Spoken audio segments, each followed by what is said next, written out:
ஆதியிலே தேவன் வானத்தையும் பூமியையும் சிருஷ்டித்தார். பூமியானது ஒழுங்கின்மையும் வெறுமையுமாயிருந்தது. ஆழத்தின் மேல் இருள் இருந்தது. தேவாவியானவர் ஜலத்தின் மேல் அசைவாடிக் கொண்டிருந்தார். தேவன் வெளிச்சம் உண்டாக கடவது என்றார். வெளிச்சம் உண்டாயிற்று. வெளிச்சம் நல்லது என்று தேவன் கண்டார்.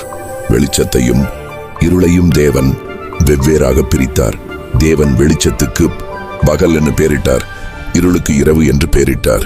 சாயங்காலமும் விடியற்காலமுமாகி முதலாம் நாள் ஆயிற்று.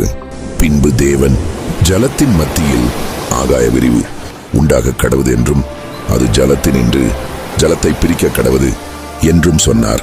தேவன் ஆகாய விரிவை உண்டு பண்ணி ஆகாய விரிவுக்கு கீழே இருக்கிற ஜலத்திற்கும் ஆகாய விரிவுக்கு மேலே இருக்கிற ஜலத்திற்கும் பிரிவுண்டாக்கினார். அது அப்படியே ஆயிற்று. தேவன் ஆகாய விரிவுக்கு வானம் என்று பெயரிட்டார். சாயங்காலமும் விடியற்காலமுமாகி இரண்டாம் நாளாயிற்று. பின்பு தேவன் வானத்தின் கீழே இருக்கிற ஜலம் ஓரிடத்தில் சேரவும் வெட்டாந்தரை காணப்படவும் கடவது என்றார். அது அப்படியே ஆயிற்று. தேவன் வெட்டாந்தரைக்கு பூமி என்றும் சேர்நாயிலத்திற்கு சமுத்திரம் என்றும் பெயரிட்டார்.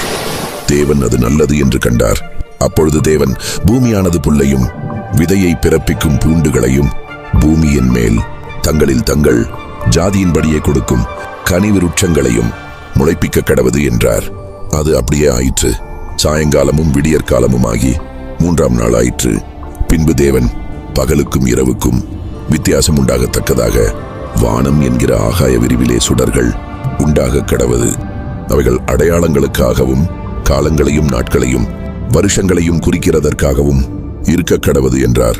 அவைகள் பூமியின் மேல் பிரகாசிக்கும்படிக்கு வானம் என்கிற ஆகாய விரிவிலே சுடர்களாயிருக்க கடவது என்றார். அது அப்படியே ஆயிற்று. தேவன் பகலை ஆள பெரிய சுடரும் இரவை ஆளச் சிறிய சுடரும் ஆகிய இரண்டு மகத்தான சுடர்களையும் நட்சத்திரங்களையும் உண்டாக்கினார்.